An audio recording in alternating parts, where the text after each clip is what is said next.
I'm Heather from the RSPB, and this is another one in our series of webinars from the Planning Networks for Nature. Just a little bit of housekeeping. There's a question and answer box at the bottom of your screen, so we can't see or hear you during the presentations, but if you want to pop any questions in there, that would be great, and then we'll have a bit of time at the end of the presentation for some questions, and I should be able to bring you in to ask your questions so we can make it a bit more interactive at the end of the session. For anybody who doesn't happen to be a member of the Planning Networks for Nature, please do look us up. There's one for Kent and one for Sussex, and there's lots of great materials there about species, habitats, and lots to do with planning and how we can do more for nature through the planning system. But tonight we're focusing on recreational disturbance and a focus on coastal sites. We've been joined by Hayley from North Kent and Gail from Pagham Harbour. So I'm going to hand it over to them, and they're going to tell you lots more stuff that's going to be really interesting about recreational disturbance and the birds that it affects. So I'll hand it over to Hayley. Thank you, Heather, and hello everybody. I'm just going to share my screen with you. Hopefully this will work okay.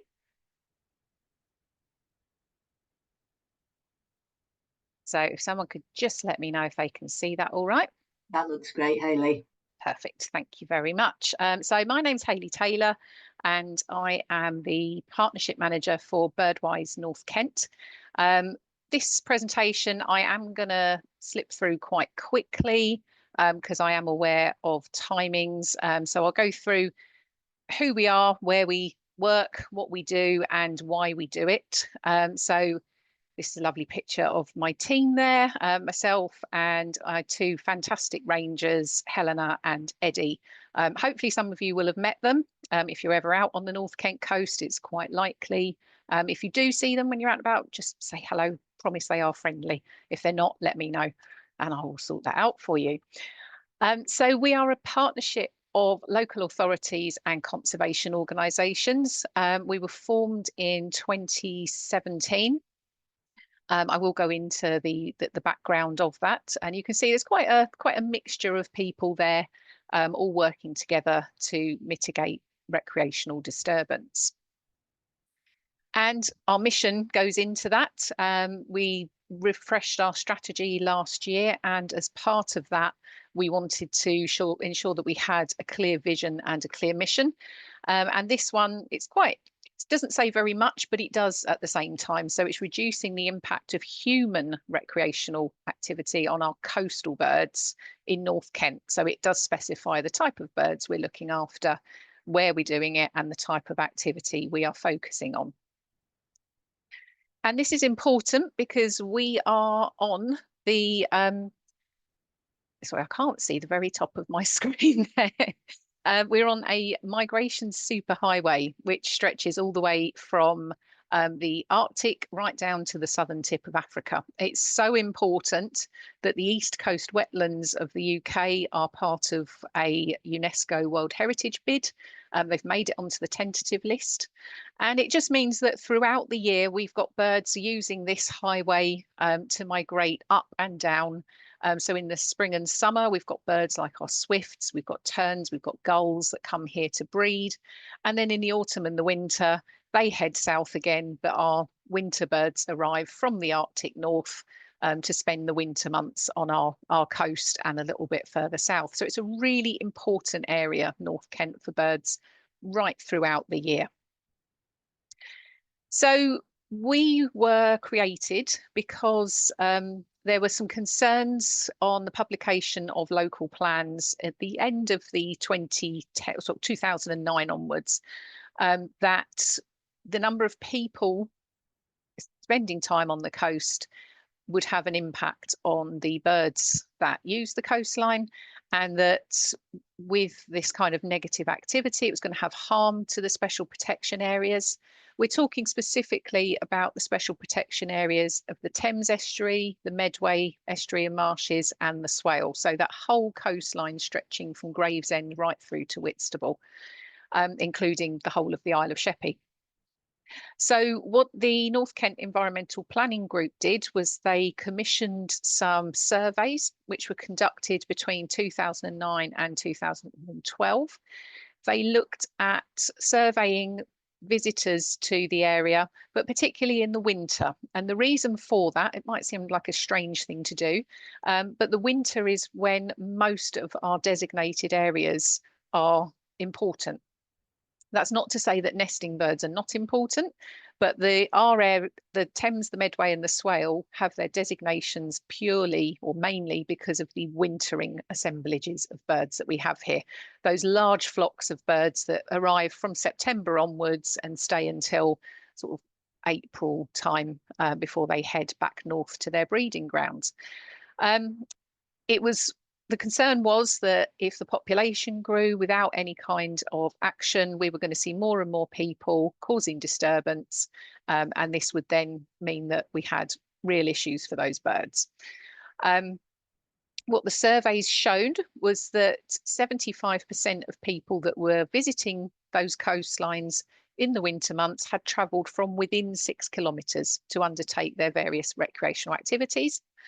And the surveys then looked at all the different types of activities that were happening, what the impacts of those different activities were, and realised that there were certain activities that had more potential to cause disturbance than others. The biggest one was off-lead dogs, but closely followed by that was people walking without a dog, so people just generally getting too close or not realizing what was there had the potential impacts. It's worth noting that any recreational activity has the potential to cause disturbance, but they have different impacts for different species. Even some birds will be more tolerant of others, some locations will be more tolerant, but in general they looked at the different activities that were happening and the way that the birds were reacting to that. They then costed a set of measures that could be put in place. They divided the cost of that by the number of properties, and that gave a developer tariff. Now, this started to be collected in the end of 2016, and it comes out when development starts. It is completely ring-fenced. It cannot be used for anything else, and it has to deliver the mitigation measures that I'll go into a bit in just a moment, for a period of in perpetuity, which is 80 years. So when you see these amounts of monies on things like Section 106 agreements, it might look like a lot, but we have to make that last 80 years. Each local authority collects the funds for their own area, and then it is transferred to the accountable body, and we deliver the mitigation. And as I've already mentioned, it's completely ring-fenced. It cannot go on anything else. It is protected to deliver the work that we do. So mitigation comes in a number of forms. The biggest one is our teams out on site.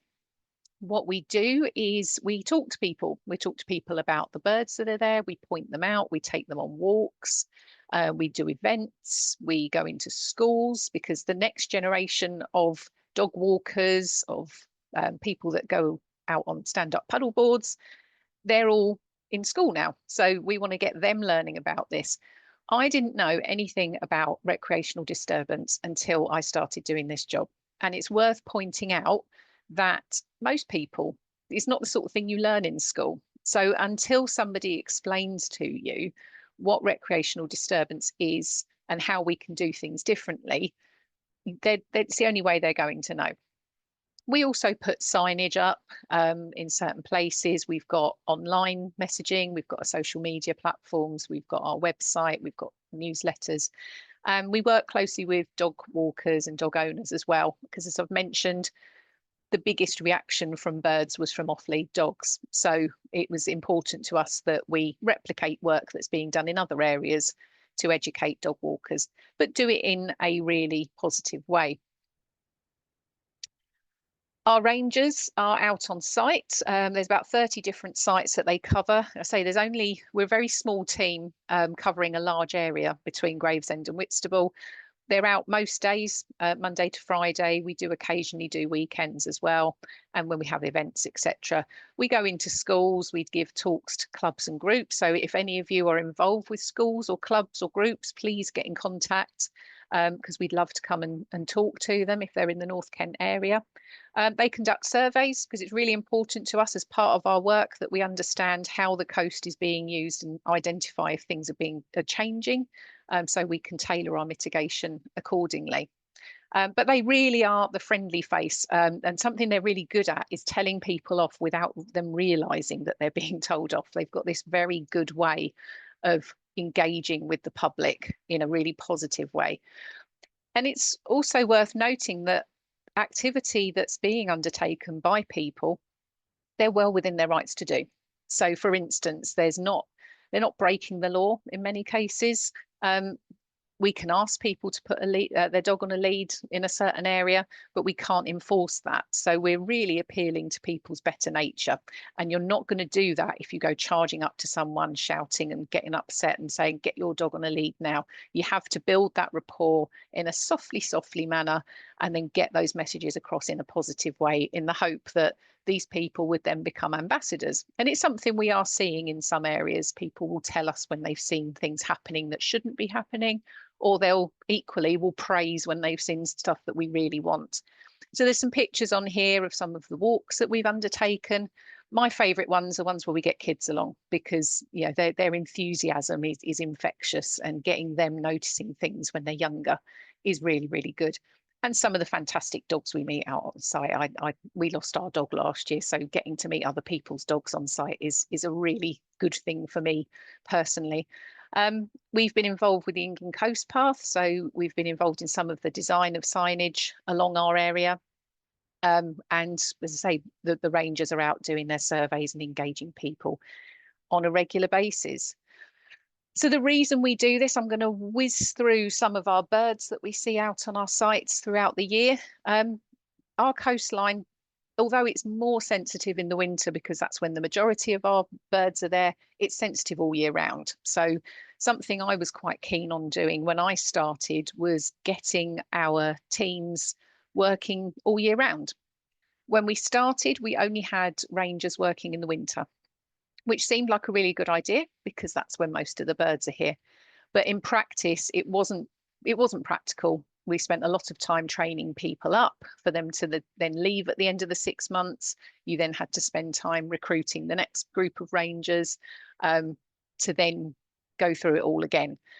So we've now got one full-time ranger and one part-time ranger, but they work all year round, and that works really nicely, helps them build up a rapport with coastal users and with clubs, etc. And it's good continuity for the project. So we've got a red shank here.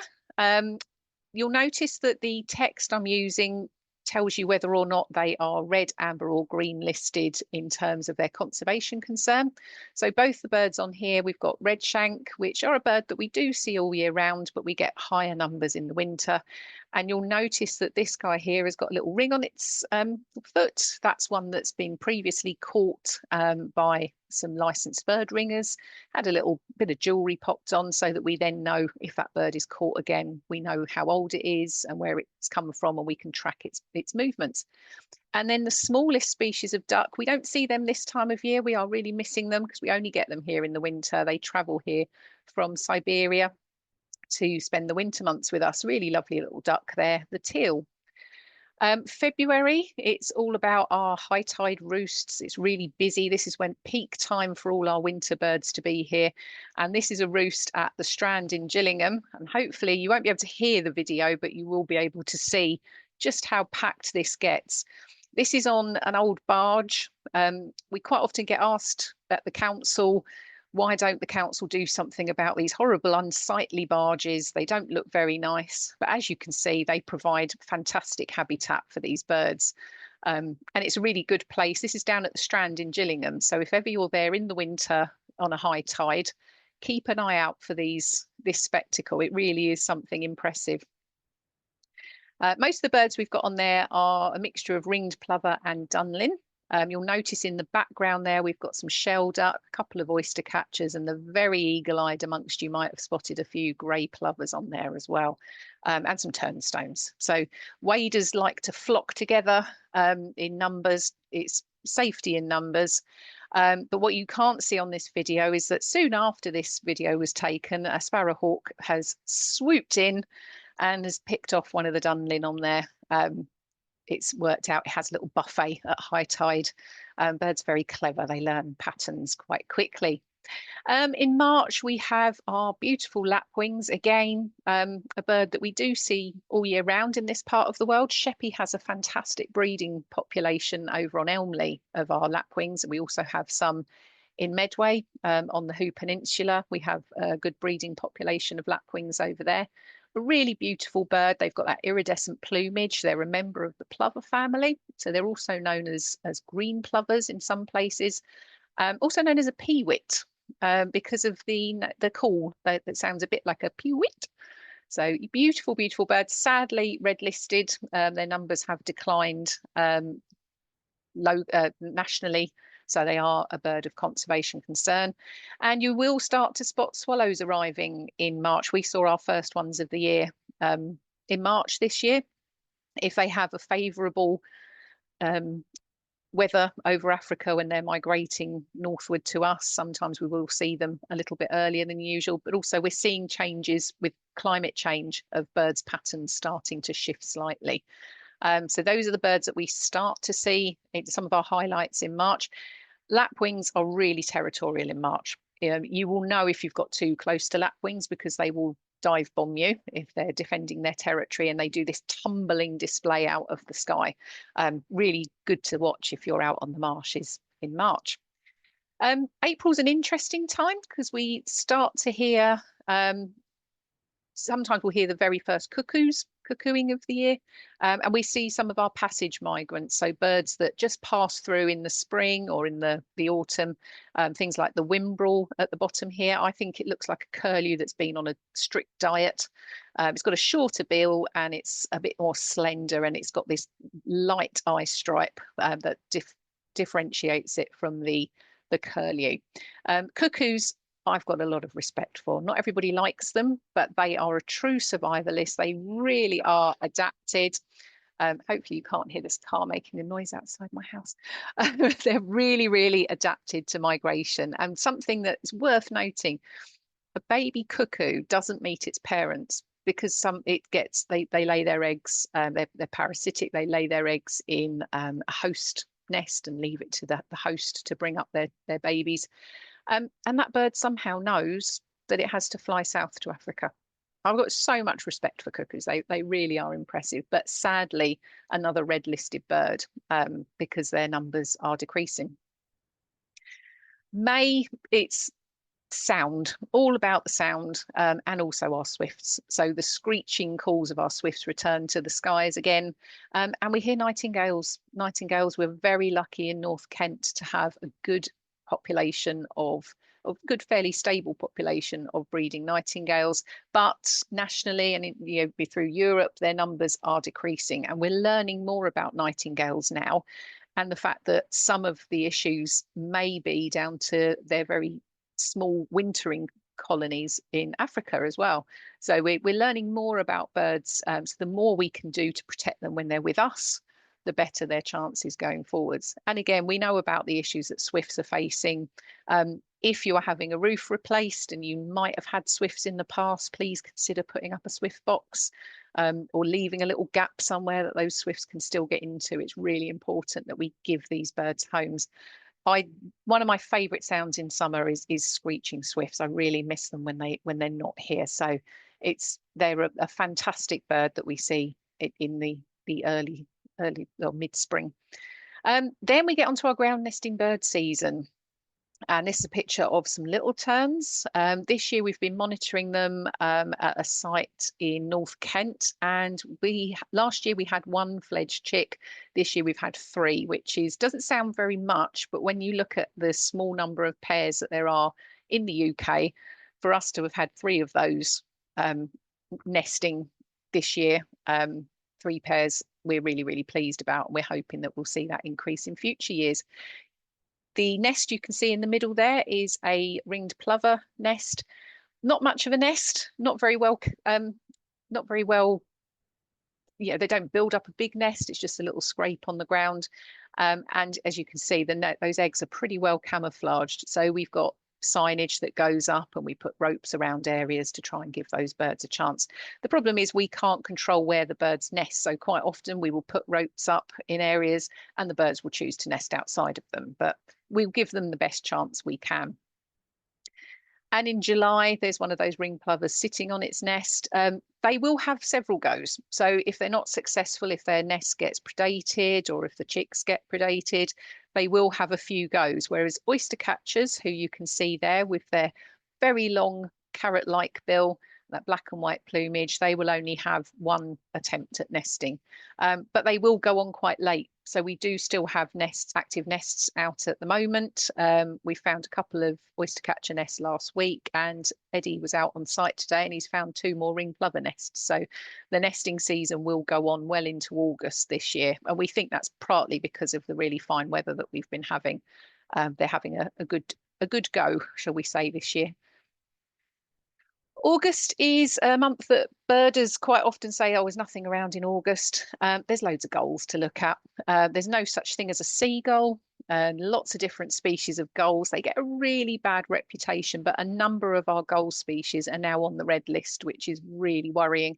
So we want to do a bit more through August about getting people to think differently about gulls. They're really intelligent. They're really clever birds. They're really adapting. We don't want them eating from tips. I don't think they want to be eating from tips, but we're wasteful people, and they're making the most of it. So August, all about those gulls. Learn more about the different types we get in North Kent. Our famous Bonaparte's gull, which comes to Orr Marshes, is back for its 12th year. It's a gull that is normally found in America, but this particular one has made its way over here, and it's been coming back almost to the day for the last 12 years. So it's there at the moment. It's the one right down in the far right corner. Looks a bit like a black-headed gull, but with a dark bill, and it's just a little bit smarter. But yeah, that's around at the moment. If you get the chance, head to Orr Marshes and you might see it out on the mud there.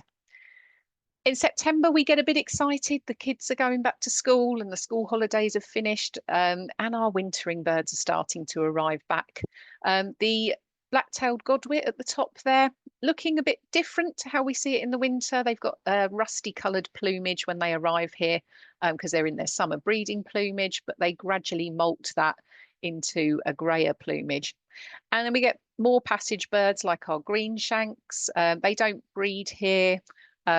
They breed further north, but we do start to see them coming back around September time. So we start to see birds in different plumages to what we would normally expect. And then October is when our favourites come back, and that's our Brent geese. We absolutely love the call of the Brent geese. We're quite lucky in this part of the world. We keep our Brent geese for a little bit longer. So the Thames Estuary is one of the staging posts for Brent geese. So those that winter further south will stop off in Kent on their way back up to Siberia. So we do get them for a little bit longer. So we're quite lucky over here. But if you've ever heard the cronking call of a Brent goose gathering, it really is lovely and something we look forward to every October. And then we're very sad when they go. And our curlews, we adore the curlew. It's a red listed bird. It's our logo bird. Something we're very proud to represent is the curlew. So we try to have something called the Great Coastal Birdwatch in October, and that's all about getting people looking and listening and noticing those birds that are back for the winter. So we organise lots of different watches, lots of different walks, and just get people out there seeing what's there and celebrating that. Then the colder weather comes through. November, our pintail duck, the elegant tuxedo wearing duck. The males really are a striking bird. They're beautiful. They arrive back. Riverside Country Park's a really good place to see them. Orr Marshes, quite often get pintails there. We're quite lucky in this part of the world that we do get to see them. Not everywhere does in the UK, but pintails do pretty well down here. Kingfishers in the middle, you might not think of them as a coastal bird. You might see them more inland, but as the weather gets cold and things start to freeze, they will head towards the coast. So you're more likely to see them flitting around. They're a little bit more active in the winter months. They need to feed more frequently. And then dunlin. Dunlin actually translates back to Old English for little brown thing, which I don't think is very fair. They're not a little brown thing. They're quite a pretty little bird. We've got some postcards that we give out when we do events, and it's always the dunlin that goes first. They're always the one that we run out of first because people think they're quite cute. So yeah, I think that's quite a sad thing that dunlin is known as a little brown thing. They deserve a little bit more than that, in my opinion. And then Christmas comes in December, and we couldn't have that without mentioning the robin. It's a resident bird, so we do have them as green listed. Our smallest bird, the goldcrest, if you've ever heard a very high-pitched squeaking sound, that will be the very busy goldcrest flitting from branch to branch. They like conifer trees and fir trees, that kind of thing. We get quite a lot of them in my local cemetery. I live in quite an urban area, but you'll be surprised what you can find locally. And widgeon, one of the prettiest ducks, in my opinion. Beautiful birds that come and spend the winter months with us. An amber-listed bird, so although you'll see quite a lot of them, their numbers are not stable in terms of population. They are seeing a decrease, but a beautiful bird with a whistling call. They don't quack, they whistle. Now, there's a number of ways that we can help these birds. The easiest one, if you take one thing away from this, and that's what I always say to people, it's keeping on paths. That gives birds a chance to learn patterns of behaviour. So if ever you've been to Riverside Country Park in Gillingham, you can get pretty close to the birds as long as you're on the path, because they get used to that pattern of behaviour. It's when people stray from paths or a dog goes running off a lead, that's what really spooks the birds. So keeping on a path is the biggest thing you can do. Having dogs under control. If you're not sure that your dog will come back to you, I mean, that's my old dog Jasper there. He was always on the lead because although he did have recall, it was on his terms. He would come back eventually. So I tended to keep him on a lead, particularly when we were out on site. And if you do hear or see birds that become alert, or if they're alarm calling, just move away, give them space. If you're getting too close, they will let you know that they're not happy about it. Birds shouldn't be moving away, shouldn't be flying away unnecessarily. Although they're built to fly, it isn't a great use of their energy, particularly in the winter months when they need to conserve as much of that as possible just to get through and recover from their long migratory flights.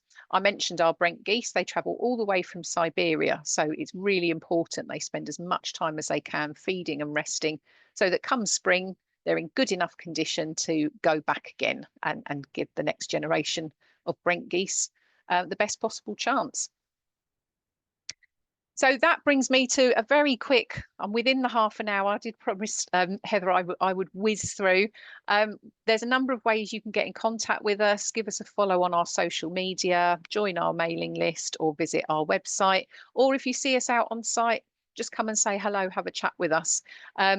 We're currently finalising our school holiday events, so we'll be publishing those shortly. Lots of opportunities for the kids to come and do something to connect with nature throughout the school holidays.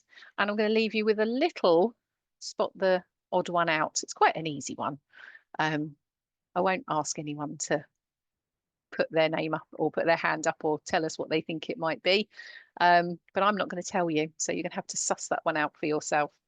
So that's the end of my presentation. I'm going to hand over now to, stop sharing, and then I can hand over to Gail. Thanks, Hayley. Should I encourage people to drop their answers in the Q&A and you can give the answer? Brilliant. Yeah. Any suggestions, pop that in. Thanks for that, Hayley. And over to you, Gail. Okay, I'll just share my screen. Hopefully everyone will be able to see.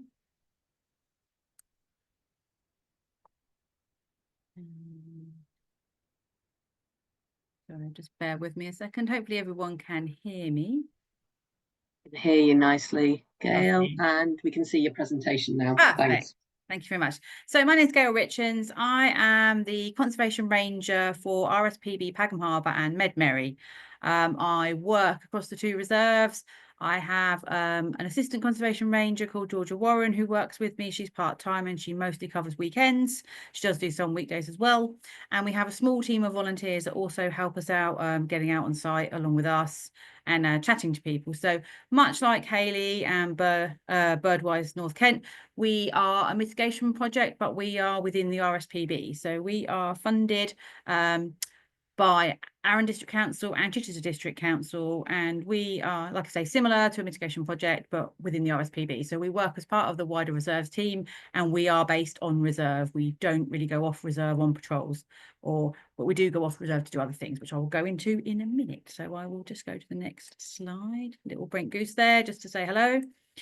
So just a little bit of background. Pagham Harbour, started to be managed by the RSPB in 2012. It's intertidal. Lots of species use it over the entire year. Many similar species to the ones that Hayley's been talking about, and we will be a bit of a duplication on there.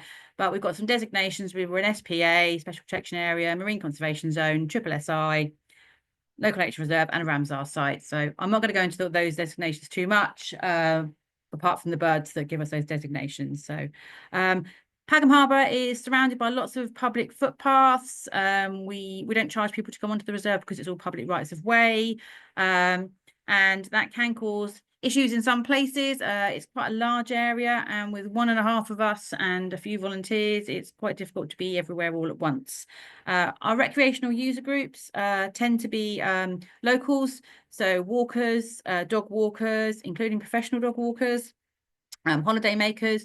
Pagham Harbour has quite a large caravan site bordering it over on the actual Pagham village side. We have a lot of bird watchers, photographers, anglers will use the site, and they can fish in certain areas at certain times of year. And we're just starting to see some paddle sports coming into the harbour, which could become an issue. Hopefully it won't, because you can come into the harbour and launch from one place and land in one place, but other areas are completely off limits. So we had some issues at the weekend, which we had to deal with, but hopefully it's not going to become too much of a problem going forward. And we will be out and about chatting to more people about that as the summer goes on. So we've got our beach area called Church Norton. So that is, sorry, I'm losing my train of thought. Sorry, I'm just going to go back, sorry. So I hope you can see that. So the Pagham Harbour supports a breeding seabird colony, usually black-headed gulls, Mediterranean gulls, sandwich terns, common terns, and little terns. We have got a colony this year. We have little terns, sandwich terns, black-headed gulls, and 1 pair of common terns. We've already seen some fledged little terns. We did another count today, and we saw 9 fledged, which is great news. Bit of history, last couple of years, we've not had a colony really. It's all gone to Langston Harbour. So it's great for us to have a seabird colony this year and to be able to engage with visitors talking about the bird, which has made it such a great summer so far. Down at Church Norton, every year from the 1st of April through to the end of August, we close off the spit. It's a little spit of land. It's got the beach bordering it. And we close it off to give some of our ground nesting birds a chance and hope to reduce disturbance to their nests. So those ground nesting birds being ringed plover, oystercatcher, and skylark, which we do have a good population of. So we're out and about, patrolling the beach, chatting to people about, asking them to stay away from the fence, letting their dogs run up to the fence, not encroaching on the spit. That also runs in line with the Sussex IFCA Marine Conservation Zone. So there is no access to the spit because of the ground nesting birds, but equally you can't fish from that side of the harbour, and there's no access to any of the islands for the breeding seabirds, the tern nesting areas. So the Marine Conservation Zone supports those because obviously the fish are there for them to fish for, sorry. And we do work in tandem with Sussex IFCA to do some joint patrols together and things like that, and provide their leaflets for them. They give us leaflets. So it's a good partnership at the moment. Going on to Medmerry, we have a large stretch of beach, shingle beach, that we temporarily rope off to help the shawl nesting ring plovers and oyster catchers each year. And we do a lot of engagement there, just asking people if they're going to walk on the beach just to walk on the lower part of the beach and not go near the temporary fencing, not let their dogs run up to the fencing because they can disturb quite vulnerable ring plovers. Also, the beach has a lot of unexploded ordnance on it from World War II, so I wouldn't recommend going on there anyway. The rest of Medmary supports a huge assemblage of overwintering birds as well in the inside area. And we do have sometimes issues people entering that when they shouldn't be there. So we've had to go and chat to people and do some engagement about that. There's a huge holiday park. It's on the map, you can see, called Bun Leisure, but it's now Seal Bay. I think it's one of the biggest in Europe, and a lot of the holiday makers just walk out of there onto the reserve, and sometimes they don't really know, they've not been before, and they can end up in places that we really don't want them to be. So we do some engagement there to sort of help to mitigate against that. So the overwintering species, our SPA species are the dark-bellied Brent goose and the pintail, much like Hayley was talking about in North Kent, and we do love our Brent geese as well. We are a bit obsessed with them. And our other overwintering, just a few ones here. I've got widgeon teal, grey plover dunlin, curlew, and we get wimble on migration, and then short-eared owl and kingfisher. Other ones that I've missed off the slide that I just couldn't put them all on. So we get thousands of lapwing and golden plover, lots of black-tailed godwit, lots of redshank, lots of oyster catcher, lots of ring plover, lots of turnstone. So it's very similar, sort of all along the coast, very similar coastal birds. We spent a lot of time over the winter, last winter, up at the north wall, the top of our reserve, engaging with people about the presence of long-eared owls and asking people not to disturb them.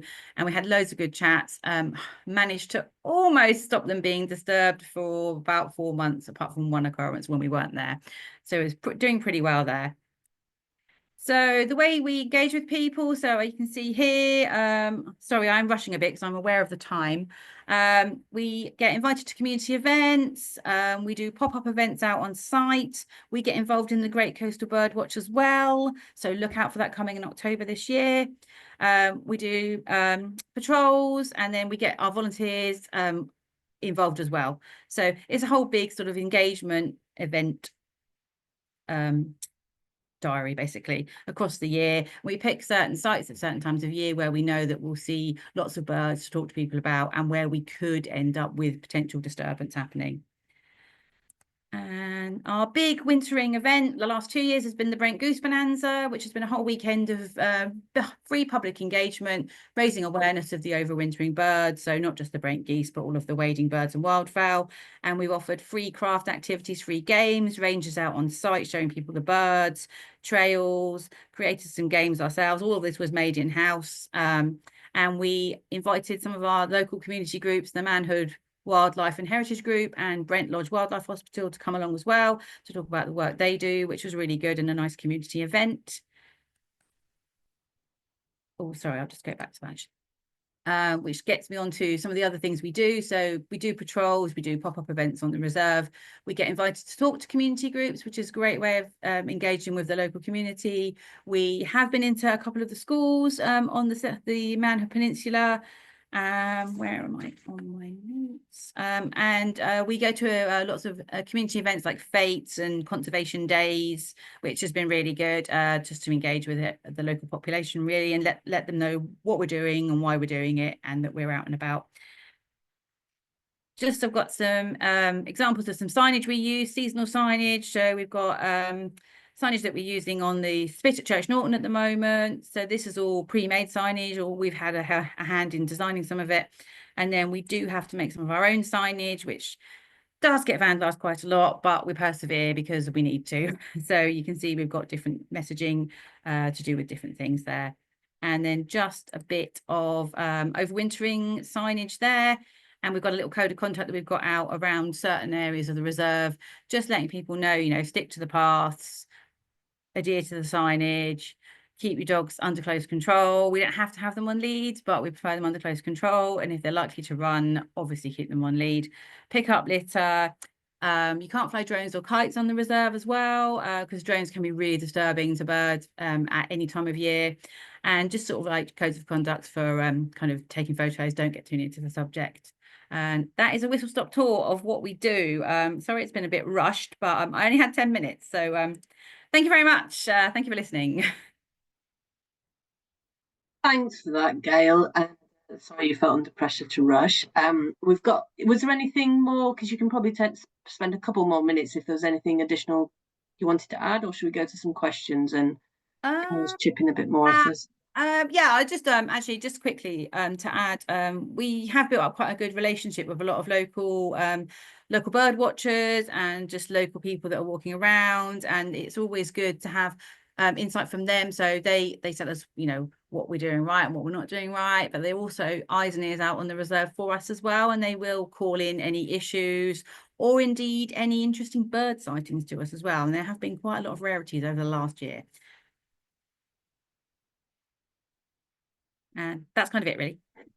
Thanks for that, Gail. Do you want to stop sharing your screen, Yeah. and then maybe we can go to, there's a couple of questions already, but if anybody would like to raise their hand to ask a question, I can also come to you in that way. Right, the first question was from George. Hi George, let me, I think we should be able to hear you now if you unmute yourself to ask your question. Hiya. Hi George, you all right? Yeah, good, thanks. It's just about the disturbance. Like, I've been seeing loads down at Pegwell Bay when I pop down there. I know I just take pictures and share it with Kent Wildlife Trust. I don't know what the best thing to do really is about it. Do you report it to the police if it's a protected area, or, you know, or is what I'm doing the right thing to do? Just report it, take pictures and report it to KWT. Do you want me to take that, Heather? Yeah, that'd be great, Hayley. Yeah, there is also Birdwise East Kent, and they cover from Whitstable right through to Pegwell Bay. They've actually got on their website a reporting tool, so you can report disturbance to them directly. They do patrols at Pegwell Bay. Obviously, they're not there all the time, but it might be useful so they can see exactly what's happening, where people are accessing from as well, if there's people that shouldn't be doing things. They also monitor certain forums, etc., to try and pick up on as many reports of disturbance as they can. But yeah, keep doing what you're doing, because the more evidence we've got, the better. It's if there's willful disturbance of protected birds, it can be classed as a wildlife crime. So occasionally there will be engagement days that are done with the rural police as well. Or the wildlife police, they can get involved. But it's very difficult to get the evidence to actually pin that to a particular individual. So the more evidence that's better, you know, the more you can send, the better, really. But yeah, check out Birdwise East Kent if you don't already, because they do have a reporting tool on their website. Yeah, I will do. I didn't realise that, so I'll have a look. Brilliant, great tip, Hayley, and thanks for that question, George. We've now got a question from Ray. Let's find Ray. Hi, Ray. You should be able to unmute yourself and ask your question. It was about when the wardens were around, I think. I think I did. Can you hear me? Yes, we can. Cool. It's just that Hayley mentioned that the wardens don't work weekends in her sort of zone, her area. And immediately struck me that that's when most people tend to go to the coast, I think, anyway. So is that something worth considering? Or... We don't do every weekend. We do some weekends, but our main focus is sort of Monday to Friday, and that's because they're not just out on site. They're doing surveys, they're undertaking other works as well. They have some time in the office, so it's a real mixture of duties that we have. Of course, going into schools and clubs and things like that. Sometimes we're working like now of an evening, so we have a really flexible working pattern. We do more weekends through the summer months because that's when it's busier, and that's also when a lot of events happen. A lot of our community events that we get invited to, things like Whitstable Harbour Day, we're going to be at that in a few weekends time. So that we don't do, it's not that we don't do any weekends, but we are out some weekends. Thank you, really interesting talk. Thanks. Thanks for your question, Ray. Then we've got a question, I suppose a question, a bit of a tip, I think, which is more for you, Gail. It doesn't say who it's from, but it says, should Medbury be better advertised? it says State Marshes in Somerset is now the largest coastal realignment site and has good signage and is easy to find. So I suppose it's questionary, people coming to Medmary to visit and the signage. Yeah, okay. So that's more an RSPB matter than me matter. We are trying to improve the signage at Medmary, but as with all large organisations, things can take a while to go through. And we have just been through huge reorganisations at the RSPB as well. So things are a little bit on the back burner at the moment, but we do know that some of the signage at Medmary is quite old and outdated, or just not even there. It is quite hard to find Medmary, mainly because where it is, and there's not a lot of kind of signal to get there if you're using a sat nav and stuff. We try to encourage people not to use a sat nav. It is signposted in some areas, but yeah, you're right, we do need to make more of Medmary. At one point, I don't know if it still is, it was Europe's largest open coastal realignment scheme. So we do need to make a bit more of Medmary and the species that are using it throughout the year. Yeah, thanks for that, whoever contributed that, and I think that's something that I can take away with, and Gail or I can mention to the site manager there. But I think, as she's alluded to, I think they are aware of it. It's just in hand, shall we say? Yeah, right. That was all the changes, though. I'm just looking. Was there one more question?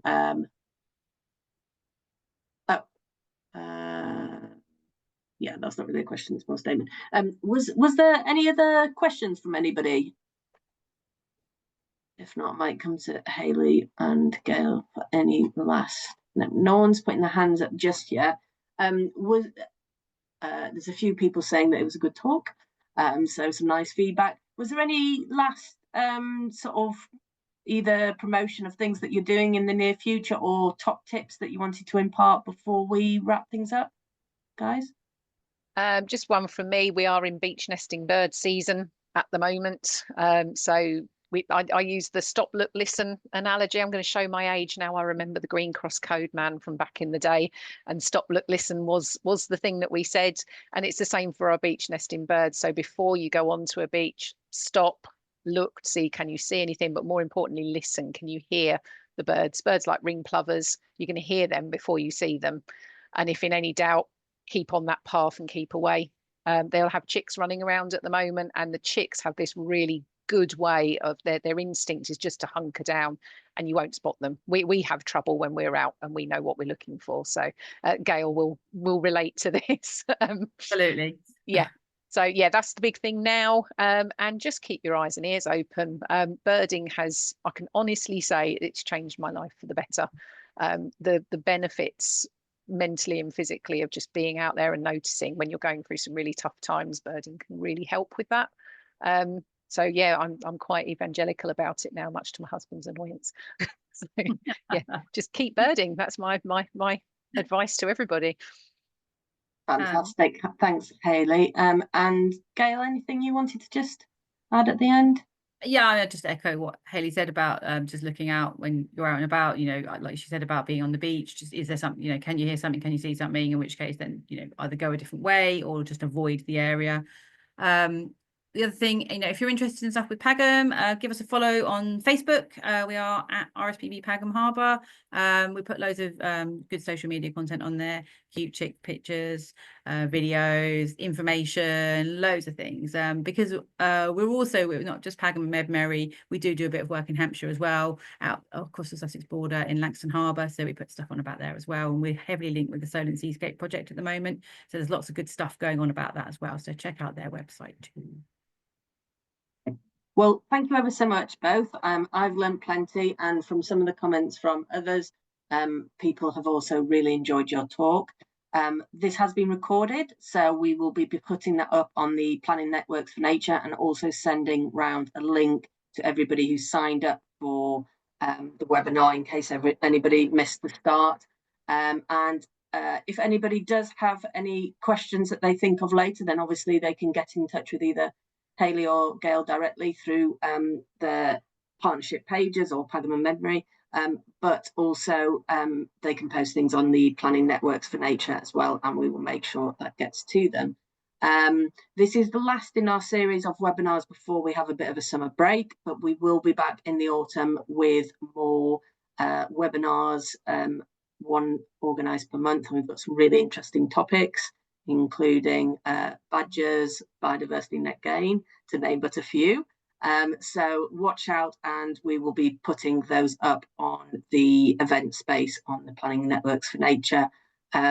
Thanks everybody for joining us, and a big thanks again to Hayley and Gail.